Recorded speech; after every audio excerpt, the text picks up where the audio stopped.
आपको तनख्वाह नहीं मिलती भाई? अली रज़ा साहब, कितना प्यारा नाम है मेरे भाई का। मिलती है सर। क्या प्रॉब्लम होती है यहाँ पे कि पैसे लेने पड़ते हैं लोगों से? एक लीगल वे में आपको कहें कि भाई कानूनी काम करो, नक्शा पाइए, 1,40,000 आपने बोला, देखें सुने। इसके बाद 1,40,000 फीस कर दें, सही है, हमें क्या फेस करना पड़ेगा। प्रॉब्लम ना हो, हम इसीलिए सब चीज़ों को फेस भी करेंगे। अली रज़ा साहब, कोई नदामत है? सर मैं इनसे कहा था कि आप लीगल अली वे रज़ा में साहब, काम आपने करें। इसके बाद इस गुफ्तगू की हद तक इनसे 1,20,000 रुपये रिश्वत मांगी। हाँ, इस गुफ्तगू की हद तक फिर आगे बढ़ते हैं, जैसा आप कहेंगे। ये सर है गलती।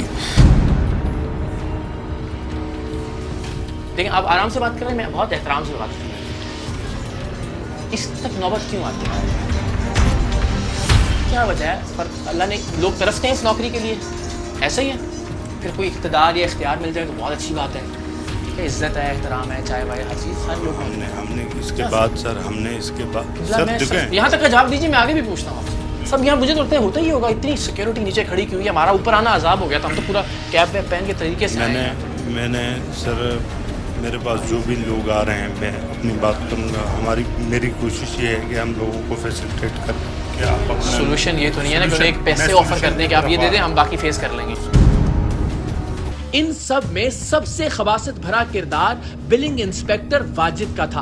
हमारा नुमाइंदा चूंकि घरों की तामीर का ठेकेदार बनकर सिंध बिल्डिंग कंट्रोल अथॉरिटी वालों से मिला था और उसने बताया था कि वो 5-6 घर मजीद तामीर कर रहा है, जिसकी डील के लिए हिदायत ने हमारे नुमाइंदे को बिलिंग इंस्पेक्टर वाजिद से ये कहकर मिलवाया था कि ये बड़े साहिब के खास आदमी हैं। वाजिद अली शाह, एक तुम्हारे साथ है वाजिद शाह, तो वो कहाँ बैठते हैं? यही में यहीं पे बैठता है। सिस्टम वाला वही है, सारे सिस्टम काउंटर बीजी का। की जिम्मेदारी है। अच्छा, अभी बस यहाँ से फारिग होने के बाद आए लोग करवा दो। तीनों यही है।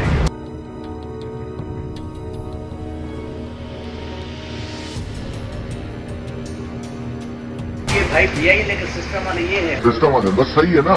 तो साइंस से पहले कोई इशू नहीं है, जो इधर बात होगी उधर भी वही बात होगी। 4 का है मामला, ट्रक फ्लोर तक ग्राउंड प्लस थर्ड अप्रूवल है इनका।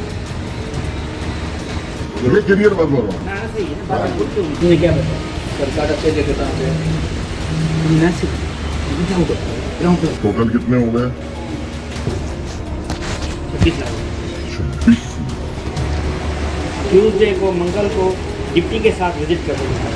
सही है, टेंशन आप नहीं ले, जो भी है यही सोना है, चांदी है, यही बारिश है। बात बोल रहे तो 6 पूरे कर लेते हैं। हैं। एक और कम कर लें, 25 लाख कर लें।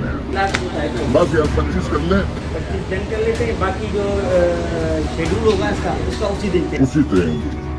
हर घर की गैर कानूनी तामीर की डील 5 लाख में तय हुई, लेकिन इस डील की सबसे खतरनाक बात यह थी कि बड़े साहिब के इस खास ऑफिसर ने हमारे नुमाइंदे से यह वादा किया कि गैर कानूनी तामीरात की शिकायत करने वाले की तफसीलात भी वो हमारे नुमाइंदे से शेयर करेगा ताकि वो उससे मामलात तय कर ले। कंप्लेन के आपको जिम्मेदार होंगे, कंप्लेन तो आप लोग बैठे हो यार। अब कंप्लेन ये वाले दोनों लोग हैं, लेकिन वहाँ देखिए ना, कंप्लेन को हम आप लोगों की तरफ, काम करेंगे। आप लोगों की तरफ से इनके कोई हमारे पास रिटर्न में कोई चीज़ आती है तो हम आपको इन्फॉर्म करने के फलां बंदा आपके पीछे लगा, इसको चेक करना, आप उसको हिला के जो भी करना है आपने चेक करना। सही है, कोई 500 में हो जाएगा, कोई 1000। ठीक है। आप सोचिए कैसे ये पैसे लेकर गैर कानूनी तामीर की शिकायत करने वाले की जिंदगी खतरे में डाल रहा था। कब्जा माफिया या बड़े बिल्डर्स शिकायत करने वाले ऐसे किसी भी शख्स की जान के दरपे हो सकते हैं जिसकी तफसील ये हर रिश्वत देने वाले को फराहम करने पर तैयार था, लेकिन सद अफसोस कि इसके चेहरे पर नदामत के कोई आसार नहीं थे। आप इसमें आगे बोल रहे हो कि जो कंप्लेन करेगा मैं उसकी इन्फॉर्मेशन आपको दूंगा, आप उसको हैंडल करना, पुलिस से हैंडल करना हो, 1500 देके हैंडल करना हो, यानी जो कंप्लेन करेगा यहाँ पे आप उसकी जिंदगी को खतरा लायक करवा दोगे बिल्डर्स को बता के। एक आदमी की जिंदगी खतरे में डाल रहे हो, जो आदमी एक इलीगल कंस्ट्रक्शन की कंप्लेन कर रहा है, तुम कह रहे हो उसकी इन्फॉर्मेशन तुम्हें दे दूंगा, उसे हैंडल कर लेना फिर खुद ही। शर्म तो है ही नहीं, लगी नहीं रही चेहरे पे पहले दिन से। तुमने तो चालान के पैसे लिए थे। मैं इन्फॉर्मेशन की बात अच्छा नहीं की, हम सारे अंधे और गूंगे और बहरे हैं यहाँ पे। तुम्हारा सुनो, केस कोई हमारे पास रिटर्न में कोई चीज़ आती है तो हम आपको इन्फॉर्म करने के फलां बंदा आपके पीछे लगा, इसको चेक करना, आप उसको हिला के जो भी करना है आपने ठीक है। सही है, सही कोई 500 में हो जाएगा, कोई 1000। ठीक है। मैंने क्या कर, वो कह रहा है कि नक्शा पास करेंगे और फिर वो कोई वायलेशन वगैरह थूकेंगे लोग घरों में बैठ के टेलीविजन के ऊपर। और अब सबसे बढ़कर सिंध बिल्डिंग कंट्रोल अथॉरिटी की इस बिल्डिंग के सबसे बड़े साहब यानी डायरेक्टर जनरल सलीम साहिब, मौसूफ ने पहले सिक्योरिटी वालों को पैगाम भेजा कि टीम सरेआम से कहें मेरे दफ्तर में आ जाएं। और जब हम नीचे पहुंचे तो शायद उन्हें अपनी कोई करप्शन या अपने नीचे होने वाली करप्शन में से अपना हिस्सा याद आ गया कि उन्होंने फर्स्ट फ्लोर पर अपने दफ्तर के अंदर बाहर कई सिक्योरिटी गार्ड खड़े करके एक तरह से कर्फ्यू नाफिज कर दिया। हमारे पास उनकी करप्शन के बराह रास्त सबूत नहीं थे, सो हम उनसे गुफ्तगू करने के इरादे से आए भी नहीं थे। सो हमने खामोशी से वहां 25 से 30 मिनट इंतजार किया और मौसूफ को उनके हाल पर छोड़कर आ गए कि जिनकी वजह से अवाम बेहाल हो रहे हैं। जनाब, हम इस वक्त मौजूद हैं director general Sindh building control authority के दफ्तर के बाहर। ऐसा लगता है यहाँ जिस तरह कर्फ्यू लगा हुआ है, इतनी सिक्योरिटी है और ये सारी सिक्योरिटी इस बिल्डिंग की मुझे लगता है सिर्फ इसलिए है कि अंदर की रिश्वतखोरी कहीं बाहर बेनकाब ना हो। हमने अपना काम किया, फुटेजेस आपके सामने रखी, हम यहाँ भी आए डीजी साहब को ताकि वो सारे सबूत दे सकें।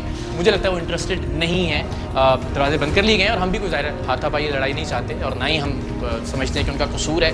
कसूर इस हद तक ज़रूर है कि इदारे का सरबराह अगर उसकी नाक के नीचे इतनी करप्शन हो रही है तो यकीनन उनको जवाबदेह ज़रूर होना चाहिए।